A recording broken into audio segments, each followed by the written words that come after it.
विघ्नहर्ता श्री गणेशा, श्री गणेशा, श्री गणेशा। भैया शीघ्र आप भी अपने नारी स्वरूप के साक्षात्कार होंगे और ऐसी योजना भी बनानी होगी जिससे शुंभ निशुंभ शीघ्र माँ तक आने के लिए विवश हो जाएं। पिछली बार तो गणेश ने तुम सबकी रक्षा कर दी थी, अब तुम्हें मुझसे कौन बचाएगा?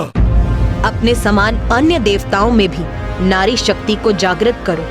ये उत्तरदायित्व तो अब तुम्हारा है विनायकी। मुझे ज्ञात है कि माँ मुझे क्या करने के लिए निर्देशित कर रही है, किंतु मैं उस कार्य को पूर्ण करूँगी कैसे? तुम्हें यहाँ से लौटना चाहिए पुत्र। अभी जाना होगा मुझे, अभी तो मेरा मन ही नहीं भरा।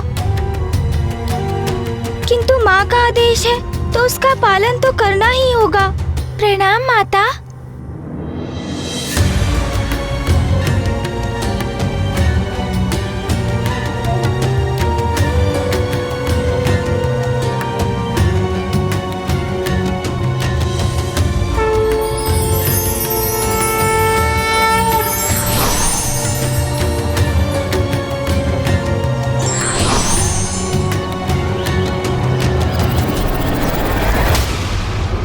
इंद्रदेव, तुमने मेरे भ्राता नमूची का वध किया और अब सूर्यदेव ने मेरे अनुज के प्राण लेने का प्रयत्न किया। ये उचित नहीं है इंद्रदेव। अब देखो, मैं असुर महानायक शुंभ तुम्हारे अपराधों के दंड स्वरूप तुम सबकी कैसी दुर्दशा करता हूं। सब मुक्त हो जाओ।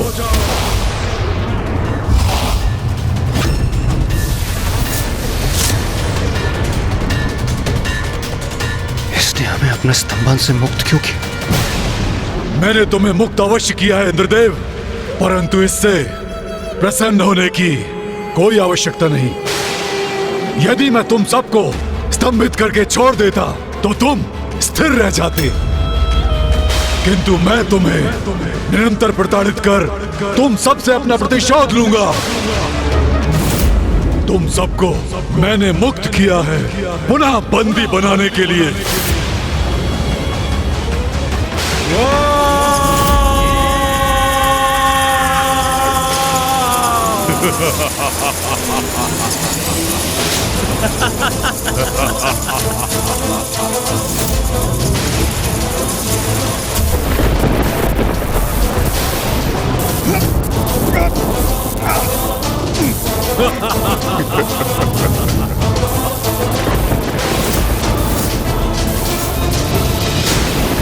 अब तो स्वर्ग पर मेरा इस असुर महानायक शुंभ का अधिकार हुआ।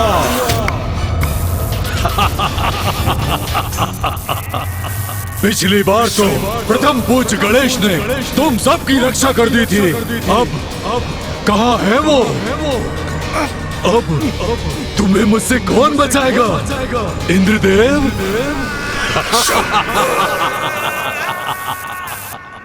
माँ, आपने मुझे अपने निकट आने की अनुमति दी, उसके लिए मैं आपकी कृतज्ञ हूँ। किंतु भैया की आपके दर्शन करने की इच्छा अपूर्ण रह गई माँ। अब ज्ञात नहीं उन्हें वो अवसर कब प्राप्त होगा, किंतु आप कब कैलाश लौटेंगी माँ? गणेश, भैया आ गए। कहाँ हो तुम अनुज? भैया तो कदाचित इस रूप में मुझे पहचान ही नहीं सकेंगे, असमंजस में पड़ जाएंगे वो। मुझे पुनः अपने गणेश रूप में आ जाना चाहिए। अरे नहीं, यही तो उचित अवसर है। अब यदि विनायकी का रूप धारण किया ही है तो भैया से थोड़ा आमोद प्रमोद भी हो जाए, आनंद आ जाएगा। गणेश, गणेश कहाँ हो तुम? कहाँ हो अनुज? गणेश, गणेश कहाँ हो तुम? स्वामी, कहाँ हैं आप? अनुज कहाँ हो? गणेश कहाँ हो अनुज?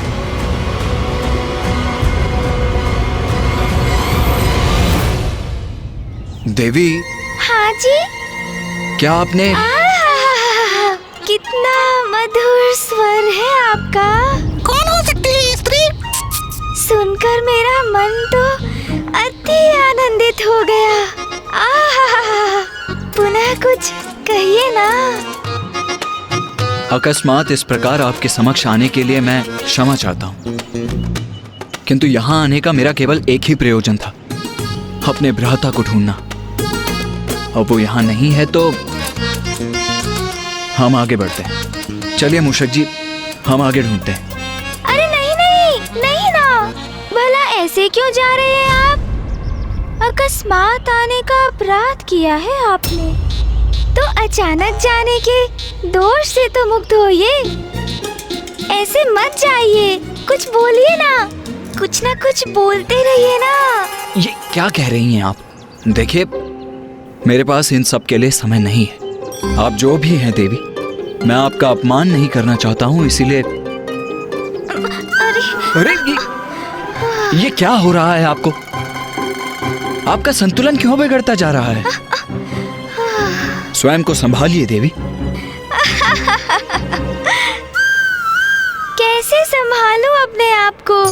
आपके स्वर की मधुरता ने तो पूर्व में ही मेरा मन मोह लिया था, और आपका मुख, आपका रूप देखा तो आहा, उसका तो ऐसा सम्मोहन है कि कोई भी अपना संतुलन खो बैठे। रुकिए कुमार, मेरे हृदय का स्पंदन थोड़ा मंद पड़ जाए, तब तक तो रुक जाइए। कहीं मुझे कुछ हो गया तो फिर क्या करेंगे आप?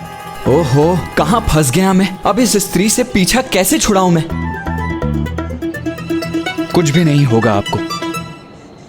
वैसे भी आप तो हृष्ट पुष्ट दिखाई दे रही हैं।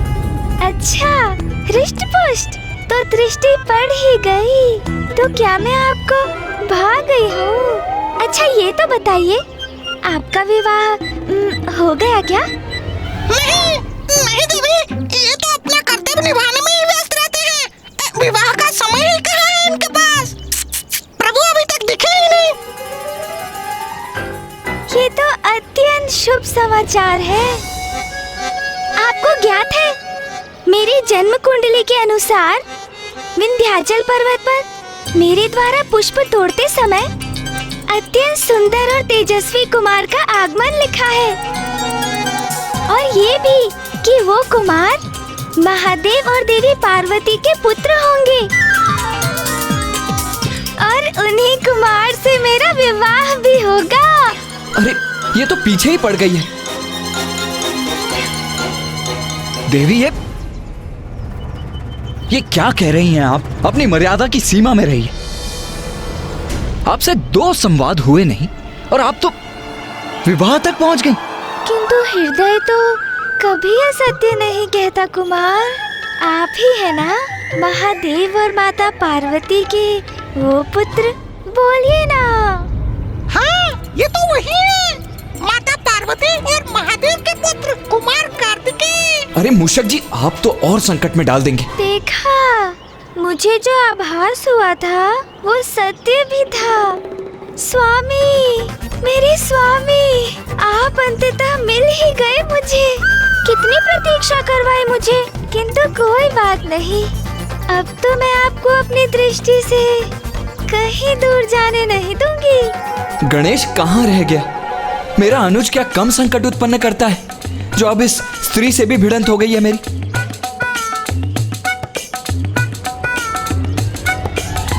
अरे ये कैसा अनर्गल प्रलाप कर रही हैं आप?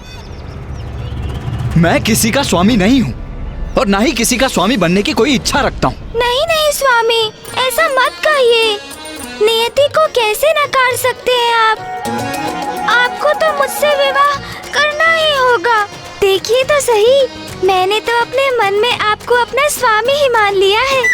इतने वर्षों से आपको पाने के लिए ही तो यहाँ इस पर्वत पर पुष्प तोड़ने आती रही हूँ मैं। अब तो मेरा मनोरथ भी सिद्ध हो गया। अब मैं आपकी अर्धांगिनी हूँ स्वामी।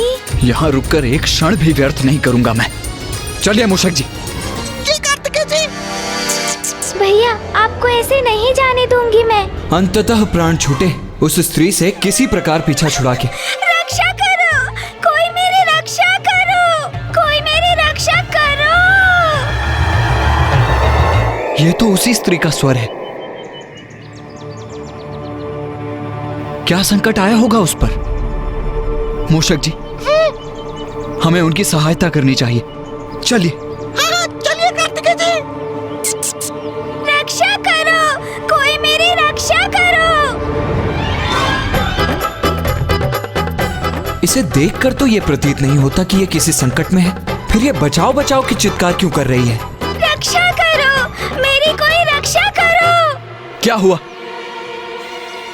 सहायता की गुहार क्यों लगा रही थी आप? ओह, तो इसका तात्पर्य है आपको मेरी भी चिंता है। इसका अर्थ तो यही है, आपको प्रेम है मुझसे। मुझे ज्ञात था स्वामी, मैं पुकारूंगी तो आप अवश्य आएंगे।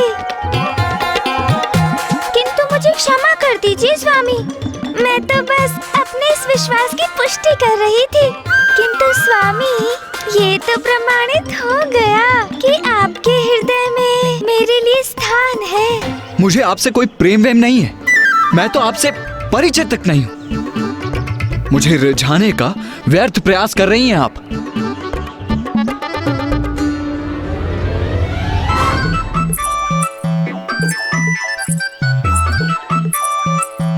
अरे, मेरे पीछे पीछे क्यों आ रही हैं आप? मेरा पीछा करना बंद कीजिए। आपके पीछे ना आऊं तो कहाँ जाऊं स्वामी? अपने स्वामी के पीछे चलना तो मेरा धर्म है ना। अच्छा, मैं एक सुझाव दूं। हम दोनों अभी कैलाश जाकर अपना दाम्पत्य जीवन आरंभ करते हैं। मैं महादेव और माता पार्वती की सर्वगुण संपन्न पुत्र वधू बनूंगी। हाँ, किंतु मेरी भी एक शर्त है। विवाह के उपरांत आपको अपने अनुज को कैलाश से निष्कासित करना होगा। मेरे स्वामी को निष्कासित? अरे, कैसी स्त्री है ये? अभी मुझसे विवाह करने की बात कर रही थी और अब मेरे परिवार को ही खंडित करना चाहती। क्योंकि स्वामी, मैंने सुना है बड़ा विचित्र है वो और बहुत नटखट भी, सभी को सताता रहता है। इसलिए वो तो कदापि नहीं रह सकता हमारे साथ। बस, बहुत हुआ। मेरे भ्राता को लेकर ये सब कहने का दुस्साहस भी कैसे किया तुमने? क्या आप जानती भी हैं कि वो है कौन? प्रथम पूज्य गणेश है मेरा अनुज। प्रथम पूज्य? अभी मैं आपको अपने भ्राता की महिमा से परिचित कराता हूं।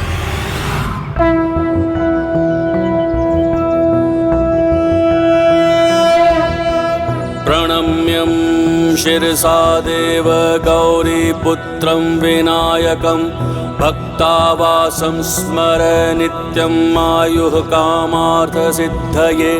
प्रथमं वक्रतुण्डं च एकदन्तं द्वितीयकं तृतीयं कृष्णं पिङ्गाक्षं गजवक्त्रं चतुर्थकं लंबोदरं पंचमं च षष्ठं विकटमेव च सप्तमं विघ्नराजेन्द्रं धूम्रवर्ण तथाष्टकं नवमं भालचन्द्रं च दशमं तु विनायकम् एकादशं गणपतिं द्वादशं तु गजाननं द्वादशैतानि नामानि त्रिसन्ध्ययः पठेन्नरः न चाविघ्नभयं तस्य सर्वासिद्धिकरं प्रभो।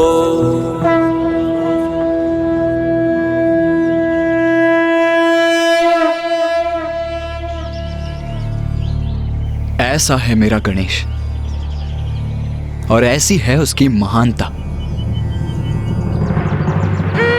उचित है। फिर यदि आप इतना कह ही रहे हैं तो मैं विवाह के उपरांत आपके अनुज को हमारे साथ रहने की अनुमति देती हूँ। किंतु अब विवाह तो कर ले। विवाह?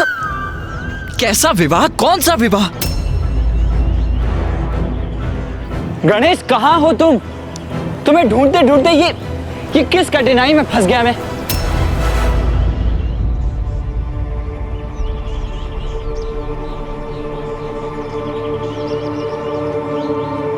भैया, मेरे भैया।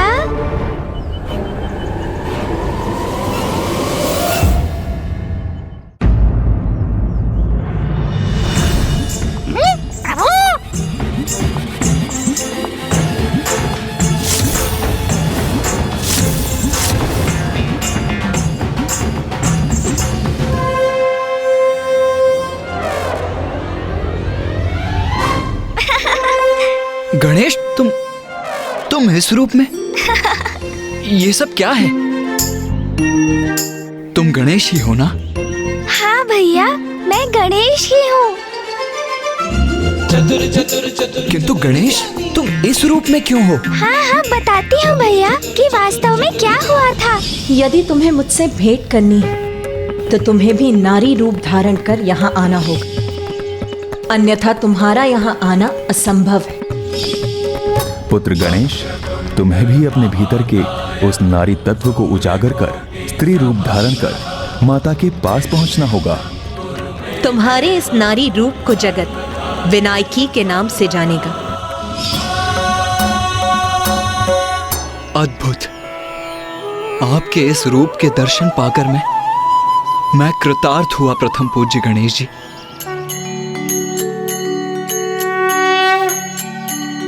नीलाभा नीलवर्णा च नीललोहित पिंडला गजवक्त्रा महाकाया त्रिनेत्रा मुकुटोज्ज्वला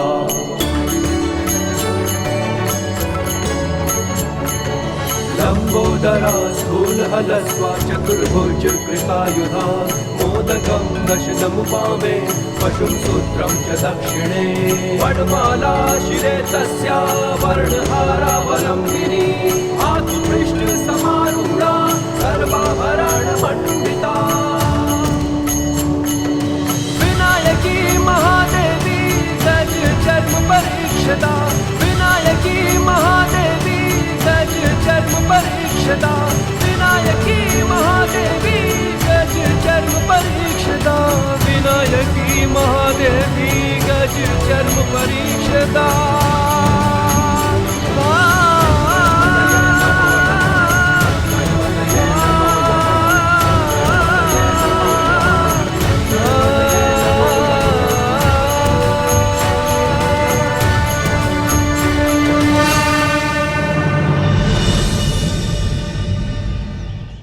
मैं घोषणा करता हूं कि संसार में जो भी गणेश के इस विनायकी रूप के दर्शन करेगा और उसकी पूजा करेगा, उसके सभी मनोरथ पूर्ण होंगे।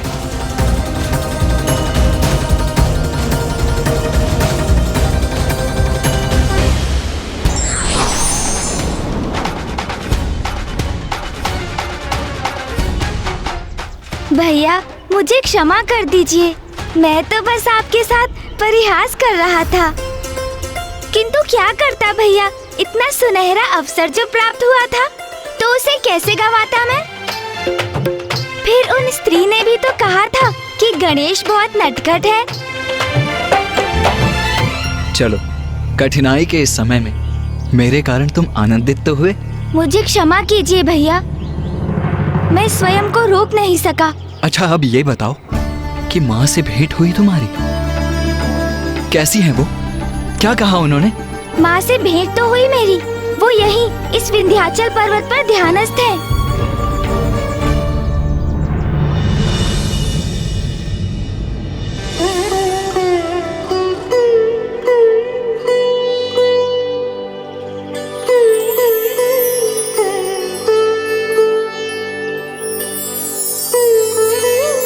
प्रणाम माता।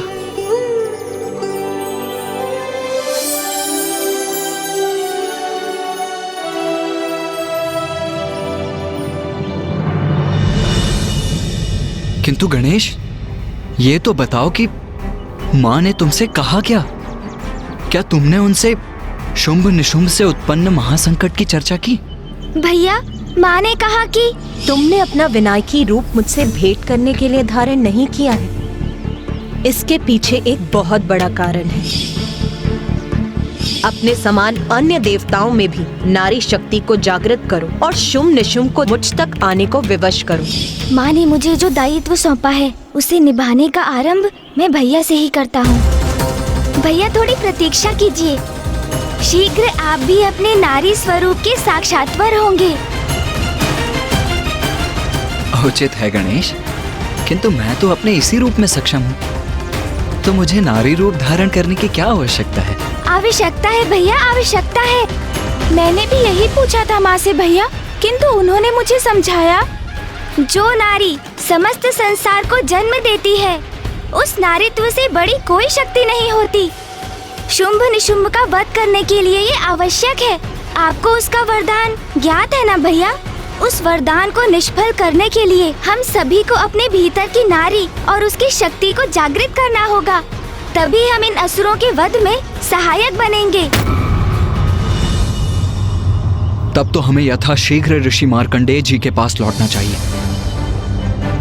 हमें ये तो ज्ञात है कि माँ कहाँ है, किंतु माँ के इस युद्ध में सहभागी होने के नाते हमें अब और भी सतर्क रहकर शुंभ निशुंभ के प्रत्येक क्रियाकलाप पर दृष्टि बनाए रखनी होगी।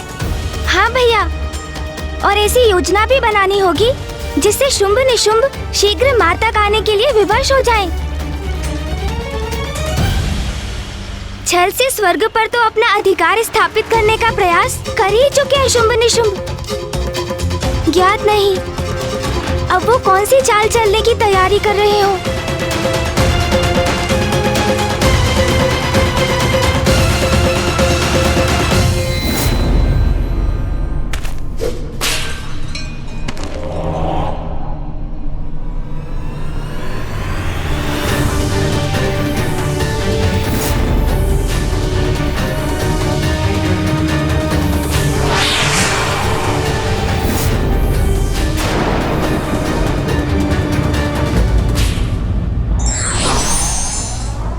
उत्तरदायित्व योग्य व्यक्ति को ही दिया जाता है, किंतु उसका निर्वहन भी उतना ही महत्वपूर्ण होता है।